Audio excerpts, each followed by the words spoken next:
What's going on, everybody? Welcome to the Week 4 edition of the Pro Football Focus Fantasy Show here at RotoGrinders. I am Brit Devine, joined by my man Ian Hartitz from Pro Football Focus. Ian, what is going on? It's been a fun season of DFS, of sports betting, of props. What is this like? Our running backs, do they really not matter anymore for our lineups?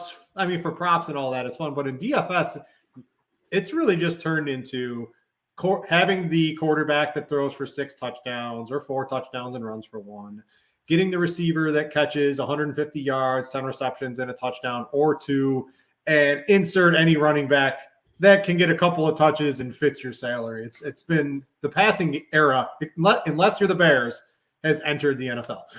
Well, the thing is, the dual threat quarterbacks we've always known they offer the great floor, but now these guys are like offering more passing upside than the guys like Cousins, Stafford, Rodgers, Brady, who we thought like had the superior passing upside. So the superhuman quarterbacks we're seeing, I think, is something new that we're going to see.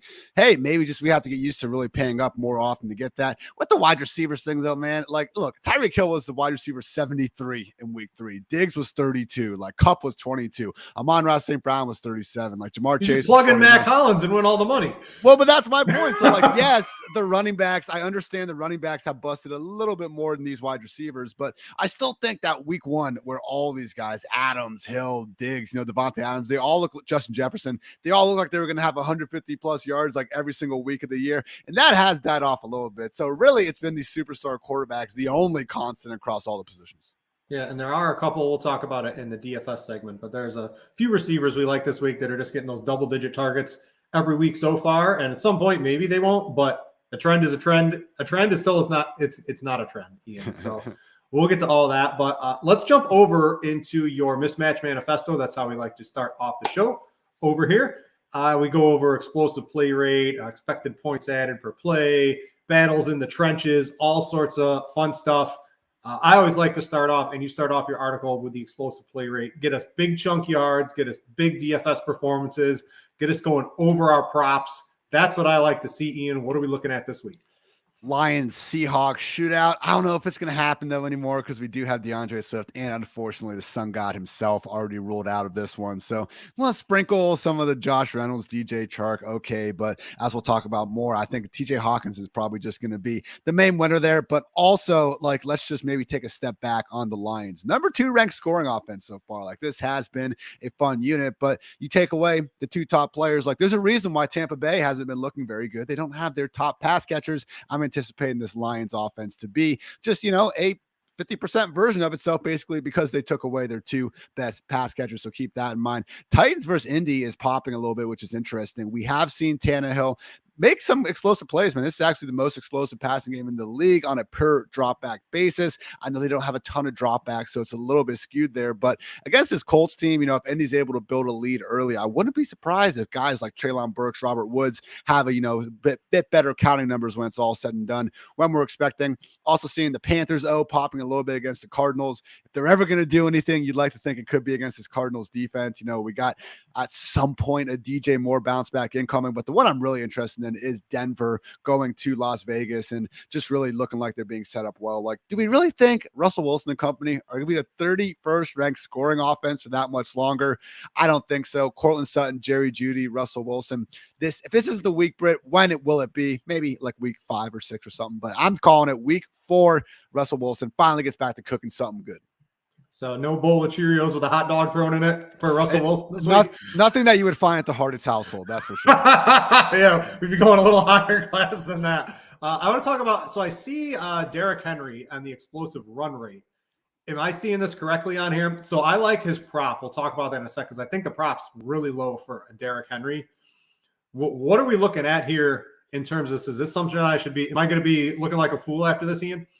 I mean, they haven't done much this year yet. Week 1 was a dub. Week 2, he was out by the end of the 3rd quarter against the Bills. And week 3, he finally kind of got going to an extent, but that was actually in large part thanks to the 5 catches for 58 yards. I mean, you look at it just through 3 weeks, pure yards per carry, which doesn't tell the whole story, but it's what we basically care about at the end of the day, regardless of how we get there. But career low 3.6 at this point in time. Titans run game has been terrible, and it really sucks because when you do have these run first offenses like Tennessee and Baltimore, over the years they've been able to still be really efficient despite all that running because of the guys they were giving the ball to. But this season, just through 3 weeks, hasn't been super kind to Henry because of that efficiency. So I still think he's going to see 20 plus rush attempts. Only takes one to get right back on track. So I'm not super sweating it. Again, this is more of a backward looking model kind of that we're going through here. So early on in the season, we are going to see more extreme spots like this where looks like Henry, won't have a chance in hell of getting going. But as we know, always just, one big play away. All right, let's talk pace next. More snaps generally means more fantasy points, less snaps, less fantasy points in general in a game here. What are some fast-paced games? What are some slow-paced games? Yeah, fastest one of the week, Jaguars at the Eagles. It's what over. A time to be, over. Exactly. What a time to be alive. Jaguars, Eagles, and Seahawks, Lions before those injuries just really popping as the potential 2 top highest scoring matches of the week. Also, Chargers and Houston is clicking. So with Houston, if there was going to be a week to think that Brandon Cooks or Davis Mills or one of these guys could get something going, I think it'd be against this banged up Chargers defense right now. Certainly not going to be, too much later in the season. At the same time, I'm not sure there's been a more underwhelming offense to watch this season than whatever the hell they're doing over there in Houston. So probably overthinking that just a bit in terms of really slow paced matchups. We got the Monday night game between the Rams and 49ers, also that Titans Colts matchup. So we'll talk more about the Colts side of things in a little bit, but I do wonder, man, like last week, I was lucky enough to be on kind of and it wasn't a monster Derrick Henry blow up game, but he had a pretty nice week. And the thought was kind of like, hey, no one's talking about it being Derrick Henry week. Maybe it could be. I don't think enough people are talking about the chance for Jonathan Taylor to bounce back in a major way here. He didn't have the explosive games against the Jaguars or Texans like we're used to seeing him go through every year. But this Titans defense, I mean, we saw what Saquon Barkley did to him in week 1. And having Jonathan Taylor at the top of the salary scale, I think you can get up there, if you want to, thanks to having the guys like Jamal Williams, Khalil Herbert, and even like Joshua Palmer's of the world able to pay down otherwise other positions. So pace isn't, great here for Taylor, but as we know, man, any 60-minute football game, that dude has a chance to flirt with 20, 30 touches any given week. All right, let's go to pressure rate. Maybe you want your quarterback to have a clean pocket. Maybe you're looking for that DST that can score you 20 points at low ownership. What are some offensive lines, defensive lines that could be in good or bad spots? Yeah, some of the usual suspects, Wentz, Daniel Jones, Justin Fields, probably going to be under more duress. The one concerning one is Geno Smith, and I think it's enough for me to probably get off him in cash in favor of Marcus Mariota if I'm going to be paying down this week. Hey, Lions, shout out Aiden Hutchinson, number 2 overall pick. They have been able to field one of the league's better pass rushes so far. Their coverage has been the problem. And Jeffrey Okudah has been playing great, former number 3 overall pick in his own right, Ohio State's finest. But with Okudah last week, he did a great job on Justin Jefferson, also had a ton of safety help throughout that game. So I'm thinking that's probably going to be the strategy on DK Metcalf again, because Lockett is the one they usually put in the slot, or at least I think most defenses usually view Metcalf as the number 1 over Lockett. And the one other thing we've seen when Okudah's not guarding these guys, that's Amani Aruwariye. Such a tough name. I kind of got it on the second time. But Amani this year got absolutely torched by A.J. Brown in week 1. He missed week 2 with a back injury, played through the pain last week. And then we saw what happened with Adam Thielen cashing in that anytime touchdown prop that a certain someone told you guys about. So I think we could have a situation where Tyler Lockett is getting to feast on 2 of PFF's bottom 12 corners throughout this one. Again, high scoring potential environment. Even though Geno Smith and this offensive line could have some problems, I'm far less confident in the Lions secondary holding up in this matchup. Yeah, I know Lockett was getting some love on scores and odds, and I know the Blitz loves Geno Smith this week. So the passing game of Seattle is certainly looking interesting. If this pressure doesn't hold through, maybe Geno is there. I know people are going to be playing Geno Smith in DFS. We'll talk about that in just a little bit. But just I know the Seattle offense is pretty high on a couple of things here at RotoGrinders. You want to talk about the trenches? What's looking good for some running backs? Anything standing? It looks like Jamal Williams looks like he's about to go ham this week. Yeah, it's just so tough to get off him at that price. Last year, we did see 3 games without DeAndre Swift, but with Jamal Williams, and the snaps weren't exactly where we wanted him to be. He was actually like under 50% in a few of those games. But that's because Jamal Williams was also hurt during that stretch. So they still found a way in those games to get him up around nearly 20 touches each and every time. So the problem for the Lions last year was that they just didn't score enough points. And this year, even if they are going to take a slight step back, without Amon-Ra and without DeAndre Swift, still a second-ranked scoring offense after 3 weeks of action. So gotta love Jamal Williams. One pivot I think I love off those chalky running backs, though, in terms of just more of a GPP play, Ezekiel Elliott set up really well against this Washington defense that as they continue to not have Chase Young back, they just aren't quite the same beast that we've seen in past years, at least in the front seven. So Zeke, looking good, fair enough. We still see Tony Pollard, cracking the longer explosive plays, but I think relative to some of the versions of Zeke we've seen in here in past years, Zeke looks fine out there. And this Cowboys offense with Cooper Rush is standing up a bit better than we expected. So the Cowboys and, to a larger extent, the Colts, we do have these home favorites where maybe we're not paying quite enough to the attention to the starting running back there. So Zeke, if the Cowboys are able to put Washington in the sort of hole that we've really seen them being forced to play out of all season long, with the exception of that first week 1 game against the Jaguars, where they built a nice lead, I think we could look up and see Zeke, potentially having multiple trips to the end zone. Give me Curtis Samuel. Maybe I'll replace my prop bet that I really liked with something else on Curtis Samuel. A couple more ding and dunk offs to him sound really good. It's been happening every single week. Let's go to you want to do the combined yards per drop back? Which quarterbacks are having some big time throws here? Yeah, just quickly, Detroit, Philly, Buffalo set up some of the better passing games we've seen this year. Washington, Arizona, Chicago, not quite so much. So again, though, Arizona, to me, it's a matter of when, not if, they get this corrected, at least to a decent extent. I think they're hopefully getting Rondale Moore back this week. He's been practicing. So AJ Green's leaving the picture. Like, that might actually be a net positive for the offense at this point. So as much as we, deservedly have been talking about Josh Allen, Lamar Jackson, and Jalen Hurts really as, the top tier of these quarterbacks, when Kyler Murray is at his fantasy best, man, like, he is arguably even has a higher ceiling than all those guys. Probably not, but he's right there in that conversation, like, when he is at his best. So with Kyler, I know he hasn't been running, but he hasn't been running until he has to start running. Maybe, just maybe, this is the week where we see that happen against a good Panthers defense, with all due respect to guys like Brian Burns and, a limited Dante Jackson right now, but certainly not one that I think should be able to limit Kyler all that much when he's really clicking. All right, and then let's round this out. Let's go to combined EPA per play. Anything standing out, either DFS or maybe even sports betting, that we can take a look at this week? Yeah, the dogs, like underdogs with an offensive advantage, has been kind of the early season trend we've talked about last few years and had some success with. And last week they went 3-1 straight up money line picks, didn't even need the spread, the EPA dogs. So this week, Dolphins plus 3.5. We saw what happened with Tua. So unfortunate, prayers up. Saints plus 3, so the QB change. But the 3 that do, I think, make sense to me, the Bears plus 3 against the Giants. Like, I get it, the Bears probably shouldn't be favored, but I don't know that Daniel Jones should really be favored against anyone either. The Jaguars plus 6.5 against the Eagles. I don't know about the money line there, but that does seem like a pretty big number for against the Jaguars team that, hey, they've been smacking everyone these past 2 weeks, man. And so have the Eagles, but don't discount the potential for these Jaguars to make this one a bit closer than that touchdown spread. And finally, the Broncos at 2.5. I just don't think that Derek Carr and his Raiders team have done anything to sort of warrant being 2.5 point favorites over.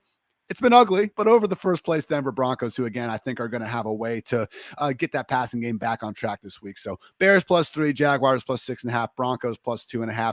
Maybe, just maybe, those lines still a little bit wide based on what we've seen in the first 3 weeks. EPA per play, strike down on that Eagles game. We'll talk about that one in just a second, at least in my view. I like the Eagles quite a bit from a sports betting perspective. I like the over in that game too. Maybe I could just switch to that. There we go. We'll get to that. Again, if you guys ever want to read this more in depth, get access to not only this, but everything else at Pro Football Focus.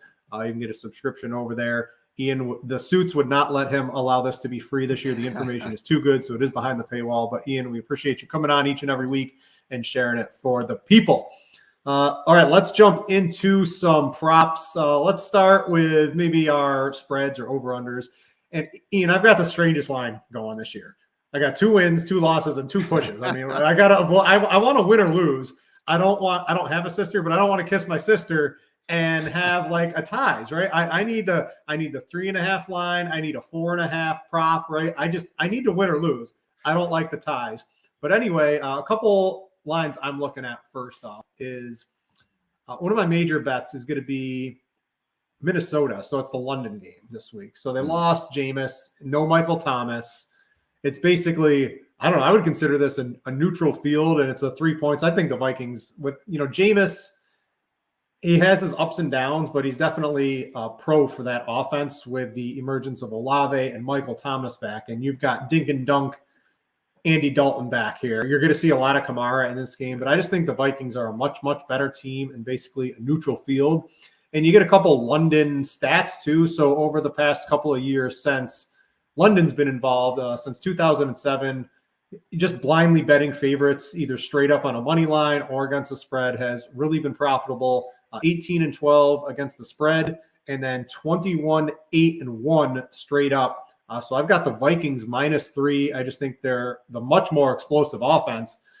Dalvin Cook, I don't know if they put some of that sports tape on his shoulder. They strapped him up. He's ready to go.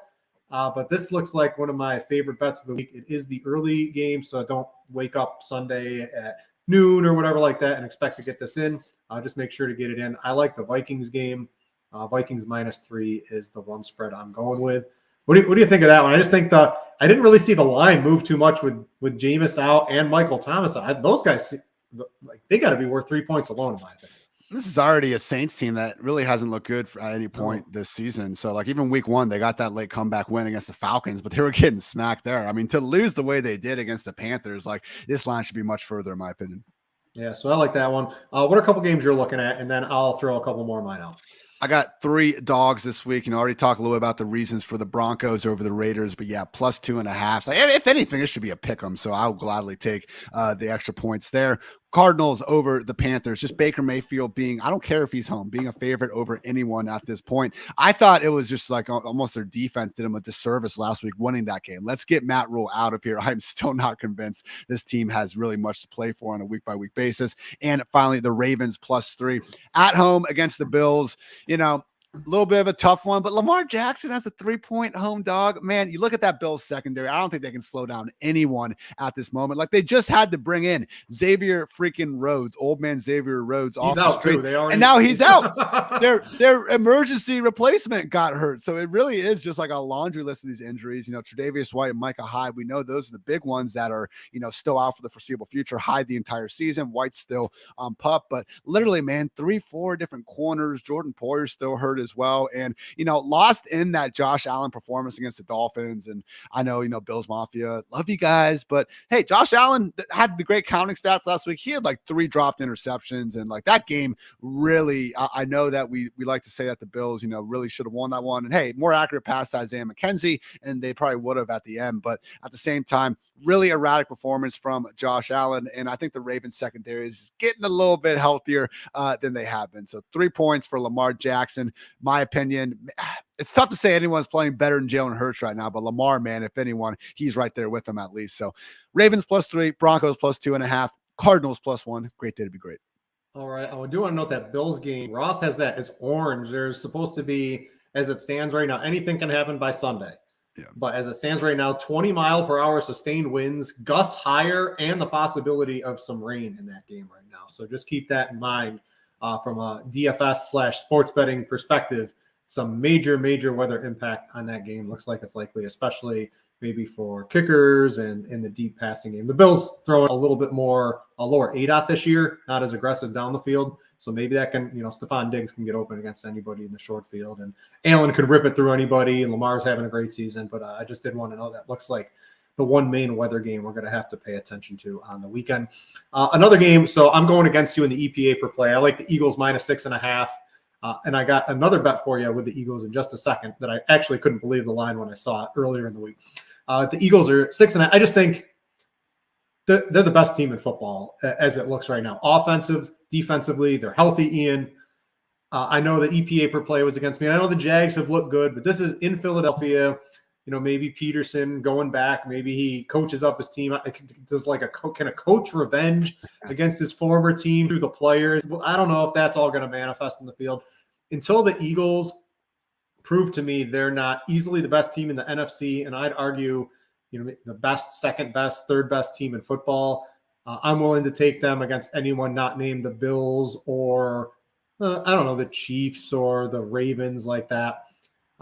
Less than a touchdown favorite at home. So it's 6.5 right now. If it gets to 7, I know there's a lot of people, and I know you're the EP per play sort of like the Jags, and I know there are people that like the Jags this week. I just think the Eagles are so good. I'm willing to take that 6.5. And you can use I like the money line too if you're parlaying with something like the Packers, or I mentioned I like the Vikings, or any of yours as well. You know, if you take one of these, I like the Packers, especially as a big money line favorite, but it's so big I don't really want to talk about it. But if you take one of your them. Yeah, or you can do that. Or if you take one of your dog plays with the Packers money line or the Eagles, you can really get some nice odds and things like that. But I just think the Eagles are so good. I'm willing to take that 6.5. Offensive, defensive, PFF's number 1 ranked offense, or I think number 1 ranked team. So I'm willing to take that without question, the 6.5. And I like the look ahead lines. The Chiefs one that didn't really work out. I had them at -1, and I think they're either a pick 'em or -1 or +1.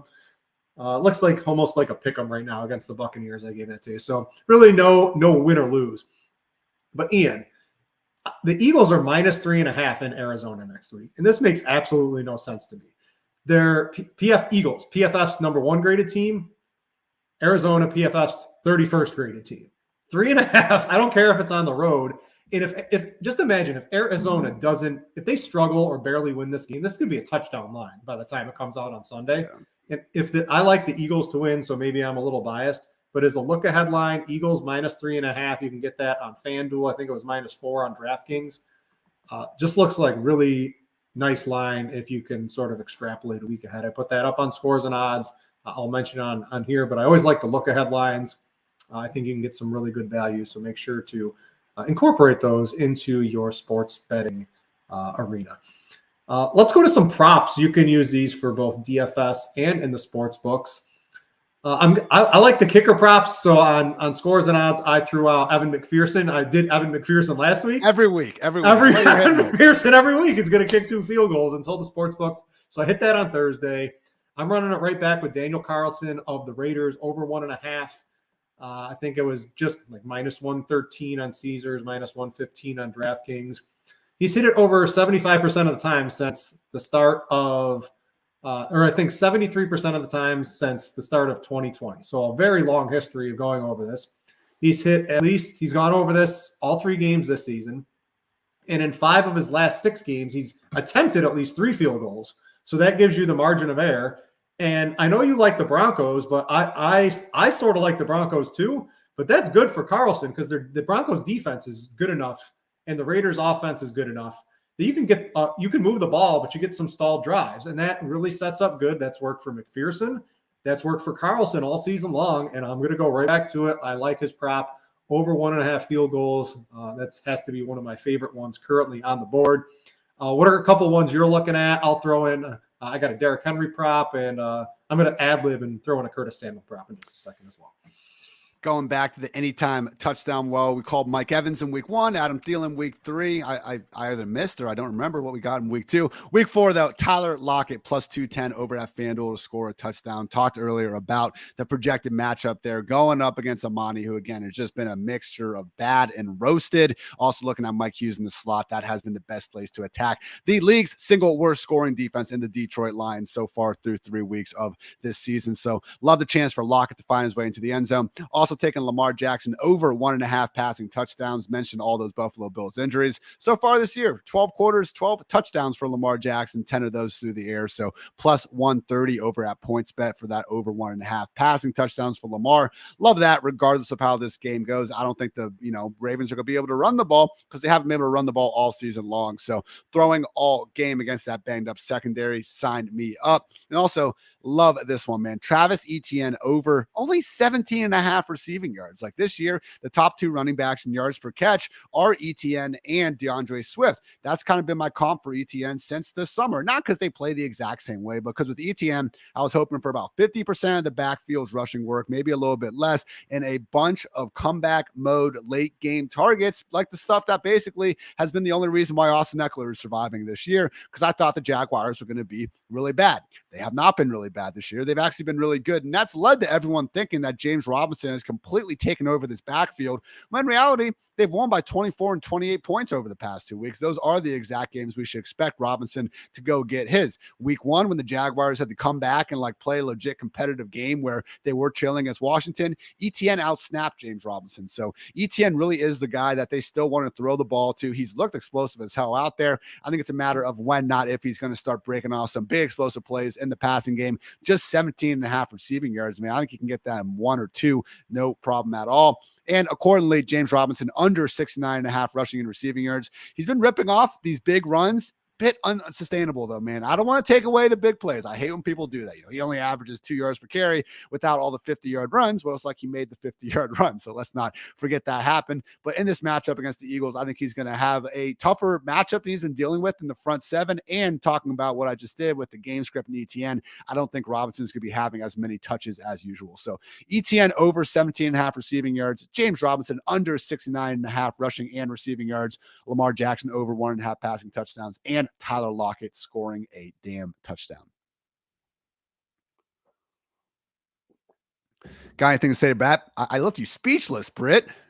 Speechless. That's how good they were. Well, while Britt is frozen, I'll just take over the show, do my thing. Let's start and get a little DFS talk, guys. Fun slate going on. Was working on the cash game build, before we got going here. And the big question we immediately got to ask ourselves is like, do we want to actually pay up for the Josh Allen or the Lamar Jackson or the Jalen Hurts, or pay down? It has been a situation this season, like we talked about at the start of the show, that if you don't get one of these high-priced quarterbacks, we haven't been able to kind of make up for it. But with the 2 kind of matchups down in the mid 5K range, Marcus Mariota going up against a Browns defense that isn't bad by any stretch of the imagination, but you take away Myles Garrett and Jadeveon Clowney potentially, that's when I'm going to be fine going to Marcus Mariota at just 5.6K. So if Myles Garrett and Clowney are out, I am going to be going down to Mariota there. Talk a little bit before about some of the pressure stuff facing Geno Smith. That's my only issue there. And we just don't really have the same rushing floor with Geno as we do with Marcus Mariota. So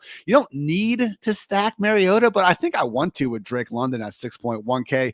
Does seem like he's going to be pretty chalky as well. So I think in cash games, that is more than fine. Sticking just with the cash lineup before we get into some tournament talk, I do think at running back, Khalil Herbert and Jamal Williams, just eat it. They're at such affordable prices. 5.7K for Khalil Herbert on DraftKings, 6.1K for Jamal Williams. They're going to be the 2 highest owned backs on the slate in all likelihood. And accordingly, let's just, worry about beating folks on the other side of things, because this salary relief here, just too much to give away. So Jamal Williams and Khalil Herbert, locking them in the running back spots. Some more value that we can get before we actually talk about the flex and final wide receiver spots. So again, I do like the idea currently of putting Drake London there alongside Mariota, and then Joshua Palmer sitting there at just 5K.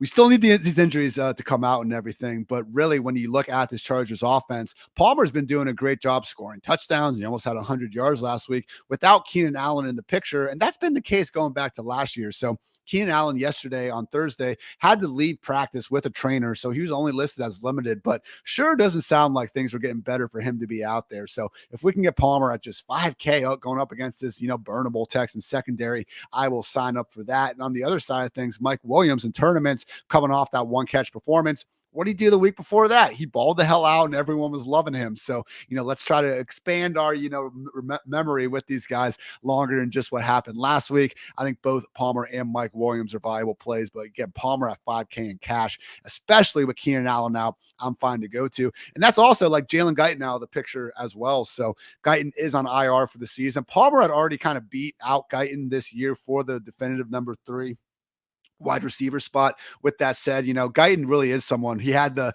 long catch last week on a Herbert off platform throw, 50 yards. We remember the incredible touchdown last year that Herbert threw against the Giants. That was the Guyton too. Like, he really was their main field stretcher, even if he wasn't playing a ton. So if we can now look at having, 50 to 80 air yards per game, now going to Josh Palmer or Mike Williams, because unless they sign, my guy Will Fuller between now and Sunday, I just don't think they're going to have too many other options. So similar sentiment for DeAndre Carter. He's going to be out there a ton. He does only cost $4,000. Not so much in the Carter for cash, but might be a little sneaky GPP play if you're just looking for someone to help fill out a roster and don't have that much money. So again, first kind of crack at the cash build. Mariota and Drake London getting that Falcon stack against a banged up Browns defense. Jamal Williams and Khalil Herbert taking advantage of the pricing discounts on these two handcuffs. DeAndre Swift already out. David Montgomery, expecting him to be out, but yes, this is contingent on both those guys being out of the picture. Talked about adding Joshua Palmer, basically all taking advantage of injury cash game lineup we got going on right now. Joshua Palmer, assuming Keenan Allen is out. The one guy that we don't have to worry about any injuries with is going to be Evan Ingram at 3.4K with the Jaguars going up against the Eagles. Again, talked about the potential for this game to shoot out. And Evan Ingram just has all the sort of underlying metrics that we're looking for in terms of usage. I thought he scored a touchdown last week. Like if you guys saw the play, there were really 3 instances where it was DeAndre Carter, Evan Ingram, and T. Higgins. Like they all had touchdowns that ended up getting overturned. But like I've watched the plays 100 times and I really thought they were scores. So if Ingram had that, touchdown in the back of the end zone, they ruled that he had his 2 feet in. I really don't think that he would be being priced at just 3.4K right now. So there are, some other options at tight end, but I don't really want to pay up all the way to Andrews this week at 7.1K. David Njoku at 3.7K is reasonable if you want to go with him over Ingram. Okay. You got to make sure that he's okay though in his own right, because Njoku did pop up on the injury report Thursday with a knee injury and he didn't practice. So even if he is questionable going to this game, like we saw this with Hayden Hurst last night and the week before, he ended up getting the late game touchdown to kind of save his ass. But we see these tight ends when they get banged up, not always play that every snap role that we really do need Njoku to have in an offense that's going to keep Harrison Bryant involved and, first and foremost, go through Amari Cooper. So I think the Njoku play is a little point chasey, especially considering that injury that he's playing with. So Evan Ingram at 3.4K is going to be my cash game tight end of choice. If you do want to pivot off that, I do think going down just $100 to Logan Thomas could make some sense in tournament land. So cheap defense of the week, I do think should be the Tennessee Titans going up against Matt Ryan and the Colts offense that they've literally been the worst offense in the league this season in terms of EPA per play. I don't think they'll be there by the time the end of the season comes along, but anytime you can get just any defense at 2.5K playing against technically what you could call the worst offense in the entire league, I will be signing up for that. So when you look at, the other guys only cheaper than the Titans, we got the Ravens facing the Bills. I'm out. Texas playing the Chargers. I'm out. Seattle facing Detroit. Reasonable, but man, this Seattle defense is rough. I think the Titans at their core can still be a good to pretty damn good defense. Like that's one box we're trying to check. We want the bad offense, and then we prefer for them to be home. I don't think that Seattle, even if Detroit isn't quite as good without Amon-Ra, and without DeAndre Swift, are going to be there. And then Jaguars against the Eagles, Patriots against the Packers. Don't want anything to do with that. Before I throw it back on over to Brit here, now coming live, looks like from a cell phone or something, that does leave a ton of salary still on the table. So I can get up to Jonathan Taylor at 8.8K and still have enough room to fill out that wide receiver spot, with someone like CeeDee Lamb. Brit, I guess the final 2x2 in cash games that I'm struggling with is like Jonathan Taylor and CeeDee Lamb, or going up to Stephon Diggs and then coming back down a little bit lower to who was it? Oh yeah, I'd have to go Diggs and Pittman or Jonathan Taylor and CeeDee Lamb. Who sounds better, to you? Well, first off, I just want to say the sports bets are so hot. Someone took out the cable at my house. There's no cable. There's no internet. There's no nothing. So we're going from the basement with a cell phone. So I appreciate if this doesn't sound great or if my service drops again, I want to apologize for that. But Ian, the takes are just so hot. And are you on running backs or wide receivers here? I just went through the kind of whole cash game lineup to start. So we'll get to our GPP stuff in a second, but we kind of had the same, just to kind of quickly recap, we kind of had the same thoughts on cash. I'm with you on going down to Mariota, preferring him over Geno Smith. Contingent on, though, like Myles Garrett and Jadeveon Clowney are both questionable. If we take them out of the picture, that's going to be a lot better for Mariota. I think you can stack him with Drake London. Running back, cash, yeah, we're going down to Khalil Herbert and Jamal Williams. Britt does bring up Josh Jacobs. He is also too cheap and someone that if you don't want to go all the way up, and we do have to, if we get off of Mariota, then I do think Josh Jacobs makes a lot of sense here. And then tight end, I'm with you on Evan Ingram. So I just have a lot of money left on those two spots. So again, Jonathan Taylor and CeeDee Lamb or Diggs and Pittman, that's going to keep me up these next 2 nights. Hold on, I'm going outside. I got to get on that 5G. Brit's as Brit's doing his thing. I do think that going with Taylor. Oh crap! I do have Taylor with the. We're going Titans on a tour of the defense. house here. That does not make sense to me. Okay, I'm now leaning more Diggs and Pittman to complete that cash game show. But you know what? We still got some time to figure that out before Sunday morning, luckily. So, Britt, let's move things over to a little bit of GPP talk now, because there really are a lot of different directions you're able to go this week. Looking at quarterback, I do think that Russ could finally be in his get right spot, and Kyler Murray and those Cardinals as well. So again, I've been talking up the Cardinals and the Broncos, most of the show already. Some of the bets and other things that we have going on. So, hey, Kyler, again, he's not getting the same respect as these other guys because of a 3-week sample size. And I have seen the rushing numbers, and that's fine. I do believe that Kyler isn't someone that wants to run the ball 10, 12 times per game. Doesn't mean he still isn't one of the fastest guys on the field. Doesn't mean he can't bust this one big one. I mean, he played the Panthers a couple years ago, and I remember he took one up the middle for like 60 yards. So, Kyler isn't rushing a lot until he does. Don't be afraid to continue to, just hopefully ride that bounce back. Moving on to some of the running backs. Talked about Ezekiel Elliott, home favorite. Right now, Brett, you're breaking up, man. Your connection's terrible. I'm just going to keep rolling. Zeke is a home favorite right next to Jamal Williams. I think it just makes some sense to, hey, we're not going to be perfect. And when you have a running back as chalky as Jamal Williams is shaping up to be on this slate, pivoting someone right next to him, we're just naturally going to have a lot more opportunity there. So Ezekiel Elliott, just 6,100 at home against Washington, I think makes a lot of sense. And you can make a similar case for Miles Sanders. I mean, we talk about this Eagles and Jaguars game just being something that could really be shooting out from all angles. Why not pay a little bit of attention to Miles Sanders, who seemingly will benefit from Boston Scott not playing this week with a rib injury? So Miles Sanders, even if you want to, you Kenneth Gainwell truthers out there, everything I said about Travis Etienne, maybe, benefiting from some negative game script, also could apply to Kenneth Gainwell and the Eagles offense if Trevor Lawrence and the Jaguars happen to get up. So the two pivots that I really like in this Jaguars-Eagles matchup, everyone's focusing on the wide receivers and the quarterbacks and all that. Looking at, Travis Etienne and Kenneth Gainwell, and just under the impression where, hey, what if either of these offenses get up? I think both those running backs have the ability to make the most out of 5 to 7 catches. And on a full PPR site like DraftKings, gonna be tough to say no to that.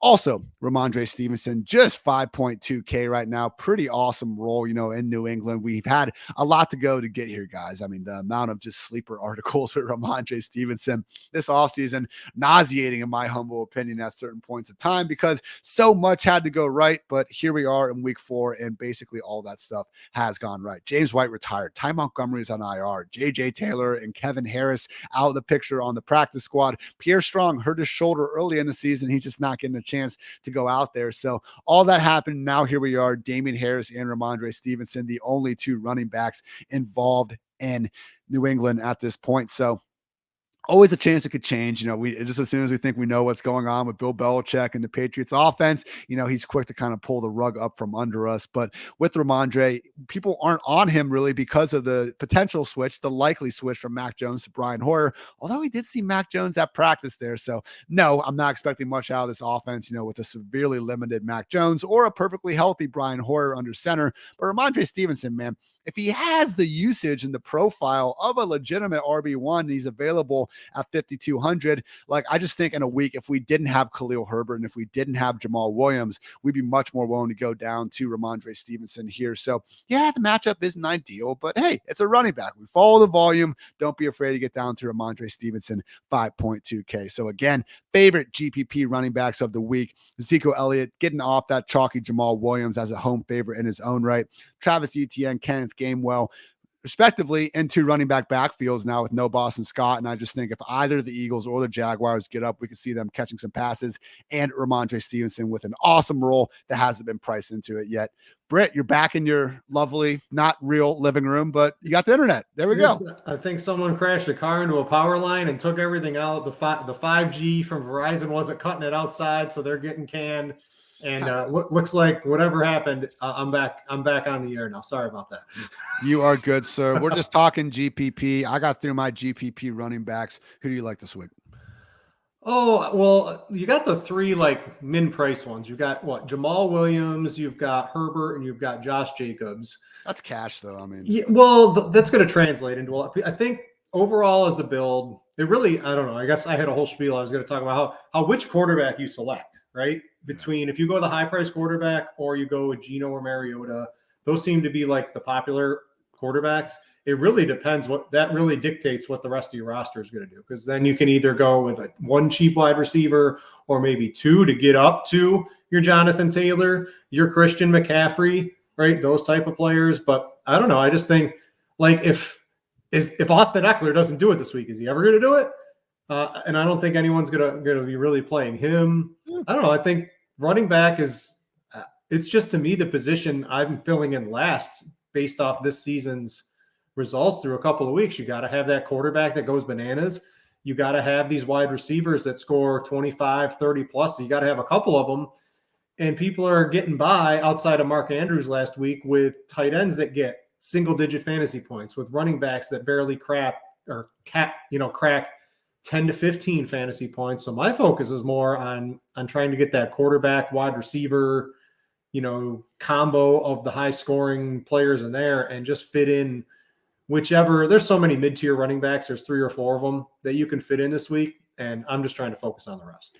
There's a ton of mid-tier wide receivers as well. So just as we kind of say every week, an easy way if you want to just differentiate your lineup in tournaments, go against the grain for what the easiest roster construction is. This week, the easiest roster construction is a bunch of mid-price players around probably a high-price quarterback. So, hey, pay for a mid-price quarterback and then pay really far up at running back and then, get going to the dumpster there for some wide receivers. Just some easy ways to differentiate that old lineup. Because, moving on now, the wide receiver, just looking at the options in the 5K range, man, like Brandon Cooks and DJ Moore, 2 guys that are absolutely overdue to come back and have these bounce back performances. Rashad Bateman going up against, again, an incredibly banged up Bills secondary, just 5.6K. And I've already talked about Tyler Lockett and the anytime touchdown bet I love for him. Final notes, don't underestimate this Chargers passing game, man. I am not at all convinced that Keenan Allen's going to play. And if he does, that he's going to be back anywhere close to 100%. So Mike Williams, 7K without Keenan Allen. Like I saw last week, he had 1 catch. The week before, he was over 100 yards and a touchdown, almost scored 2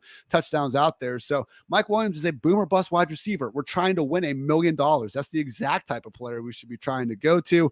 Don't be afraid to get up to Mike Williams. And I talked about Josh Palmer already. I will say though, Britt, I know looking at some of your cash game, come on, man, there's so much better options. These Detroit wide receivers or Richie James. I don't want to do that. It's supposed to be fun. I like James. Deontay's got to be like the top of the mid-tier wide receivers for you with all those targets going up against the Jets. That looks pretty juicy. I'm sure you talked to a couple of the others guys. I want to circle back to your Tyler Lockett bet because I did that. I hit that in the sports book and then my whole world went out here in terms of the power. I'm going to run through a couple of players. This is on Fanduel, plus 210. I bet that immediately because these are the players, according to Fanduel, more likely to score a touchdown than Tyler Lockett this week from that same game. Are you ready? Yes. Khalif Raymond is more likely to score a touchdown than Tyler Lockett in this game. Josh Reynolds, Quintez Cephas is more likely to score a touchdown according to FanDuel. It's a broken line. Craig Reynolds is plus 165 to get Tyler Lockett at plus 210. People got to go bet that right now. That is ridiculous, man. I saw the I almost wanted to get really bold and do like the 2+ touchdown because that one's like plus 17 or 1800 or something. Yeah, like, really, no respect for Tyler Lockett. Yeah, so you play some Lockett and DFS. I like for tournaments, give me like a Christian Kirk, a Cortland Sutton. Sutton's just balling out each and every week. And if you like Denver, I don't know. I don't know if Russ is going to cook. You got to think Sutton's the guy. He's the one catching all these deep balls from Russell Wilson. Seems to have the chemistry. And maybe it's not so much Judy and Sutton. Maybe it's just going to be Cortland Sutton with Judy as the ancillary piece is how that's really going. But I just don't think this week isn't a pay up at wide receiver week. I'm looking at the highest percentage owned on RotoGrinders right now. So Richie James topping out. Richie James is almost 20% owned currently right now, Ian, at 4K because there's no one else to catch balls, and that's a salary relief spot to get Jalen Hurts or Stephon Diggs or Josh Allen, right? So people are using that. And then it's all these mid-tier guys, Deontay Johnson, Drake London, Tyler Lockett, CeeDee Lamb. You can mix in A.J. Brown and Stephon Diggs, and then it's Brandon Cooks and Curtis Samuel and Cortland Sutton. So this isn't a pay up at wide receiver week. It seems like the preferred roster construction is pick your quarterback, pick some of the mid-tier running backs, pick your favorite mid-tier wide receivers, pick your favorite mid-tier tight end, pick your favorite defense, and go at it. So doing something different, if you play a Devontae Adams or you play Michael Pittman, right, who's just done it each and every week, he's been healthy. These guys are coming in low owned, can offer monster ceilings. I think that's where you probably look. If everyone's going to the roster construction of mid-tier running backs, mid-tier wide receivers, insert X quarterback, insert X tight end, I think that's the way to get different. I would rather play both DeAndre Carter, who's also 4K, and Zay Jones. Did Jones practice? Yeah, I was looking at it. That's big. We need to make sure on that. But Zay Jones for sure over Richie James at just 4.2 if you can get up to it. And DeAndre Carter, man, if Keenan Allen is out, DeAndre Carter is going to be in 3 wide receiver sets with Justin Herbert. I'll take that over. Well, come on, it's the Giants passing game. I feel like this is the easiest trap call ever. It's Richie freaking James, man. Come on. I know we had the huge Thursday night game 3 years ago, but we'll see where it ends up by the time Sunday rolls around. But currently, he is the highest projected own wide receiver according to the RotoGrinders projections currently. We'll see if that sticks. But yeah, I love. Did you say anything about Deontay Johnson? At least from the cash game perspective, he's not really, man. Like I mean, Sauce Gardner and the Jets. We just saw what they were able to do against the Bengals last week, not making life that easy for them. And yeah, I guess they did have a good first half, but I don't know, man. It's still Mitch Trubisky under center there. I don't think anything's a given with Deontay Johnson out there. So very good talent, but just like in terms of needing to get on him versus other guys, I'd rather take Drake London straight up over Deontay this week. Yeah, and then CeeDee Lamb, it's not a reach to get to him. You like him at 6,700. Just these all I guess I'm coming at it from the perspective of target hogs is Deontay Johnson and CeeDee Lamb are currently those dudes for the team right now. Yeah, and you won't freaking answer my question. Jonathan Taylor and CeeDee Lamb or Stephon Diggs and Michael Pittman. Keep me up at night. Give me that second one for a tournament. I think that sounds pretty juicy. For a tournament, yeah, that's a good call. Yeah, give me that one. Let's go to tight end. We'll wrap up the show before someone else takes out my power because it takes her too. I want to circle back real quick. A couple props I'm on. I like Derrick Henry over 70.5 rush yards. I think that's just a little bit too low. I know all of Ian's stuff he had at the beginning of the show are anti-Titans run game, but I'm just hoping Derrick Henry has it in him. 70.5, historically way too low of a line for a guy like Derrick Henry getting all the work. So I like him. And I'm going to throw in an ad lib of Curtis Samuel, over 4.5 receptions, crushed it each and every week. Why can't he do it again? You can take his rushing yards too. It was 8.5. Now I think it's up to 10.5, but he's crushing that every game too. He is involved in this Washington offense. So those were a couple of prop bets. Tight end. Let's see, if Zay Jones doesn't make it, is this Evan Ingram week? Is it TJ Blockinson week? They're going to actually have to unleash him in the pass game a little bit. What are we doing here? Because I think the cheapish tight end is certainly the preferred option most people are going to use this week. I'm very fine with Ingram 3.4K, regardless of Zay Jones's final status. Should have had a touchdown last week. I was talking about that when you were getting your Wi-Fi back together, but I still think he just straight up got the 2 feet down. Maybe, it was a centimeter off. But if that would have scored, I think he would have easily been in the 4K range. The offensive environment in Jacksonville is great. He's the undisputed lead tight end. So very okay there with Evan Ingram. And then if you do want to get up to Hawkinson, I think your point, not having Swift and the Monra makes a lot of good sense there. David Njoku, right there in the middle of him. He doesn't have an injury designation, but he was randomly downgraded to a DMP on Thursday with the knee. So they have Harrison Bryant there. They obviously are going to flow the offense through Amari Cooper first and foremost. I'm concerned enough about Njoku just maybe not being quite as involved as usual to go ahead and take Evan Ingram over him when you could argue Ingram should have the higher kind of projection in the first place. Yeah, I'm going to throw in Njoku. Just came out. It was taken off the final injury report for today. If people were looking at that, literally just came across. So don't think Ian doesn't know what he's talking about. All right, tournaments, tight end. You got a couple of flyers on, like Mark Andrews. If the weather in this game turns ugly, Josh Allen can rip it through the wind, right? Can Lamar rip it through the wind to Mark Andrews? Andrews is the 4th highest owned tight end. You've got Kyle Pitts week finally happened the 1 week this year. We got Kyle Pitts week. That was last week, Ian. We'll have to see if it's a repeatable projection for him. He's 5K. You could always throw darts at the tight end position. I think it's the one spot. Outside of Mark Andrews, he could beat everyone by 10 or 15 fantasy points. But outside of that, if he doesn't come through, it's a crapshoot. This is like a position I worry about the least this week. By the way, I want to retract my Lamar over 1.5 passing touchdowns with news on the weather. We take new information and we change our opinions, everyone. So just going to take that one away, before we get into the weekend. It's Darren Waller, man. 5.6K for a guy that dropped 2 touchdowns last week, had a 30-yard catch nullified on penalty, and had another 30-yard catch go off his outstretched fingertips. So Raiders are another offense where Renfro is probably going to be out again. Even Foster Moreau is probably going to be out this week, man. So Devontae Adams, I understand they're going to try to get him going, but Darren Waller, someone that, again, we know how good Darren Waller is. Last week was horrific. I fully realize that. Let's not let one week completely cloud our judgment on this. 5.6K. He's not getting any sort of ownership, at least in terms of what I'm seeing right now, because I think people are going to want to either go up to Andrews or just go down to Pitts or that 4K range where you got guys like Hawkinson, like Zach Ertz, and like Dallas Goedert, where they think they could get some more targets. So I know Waller on the course of a season maybe doesn't have as high as upside as past years when you have everyone healthy, but you take away the number 2 tight end and Renfro, man, who are really week to week, arguably 2 of the top 4 options in that passing game. I think this could be a huge Darren Waller game. All right, that's going to wrap it up for the Pro Football Focus Show. Again, sorry for my internet difficulties. It was out of my control. Tune in next week for the Week 5 edition. Other than that, Ian, it's been a blast. Thanks for watching, everybody. Click the like button on your way out on YouTube. Subscribe wherever you find this, either YouTube, podcasts. Other than that, have a good week 4, everybody. For Ian, I'm Britt. Thanks for watching, and we out you.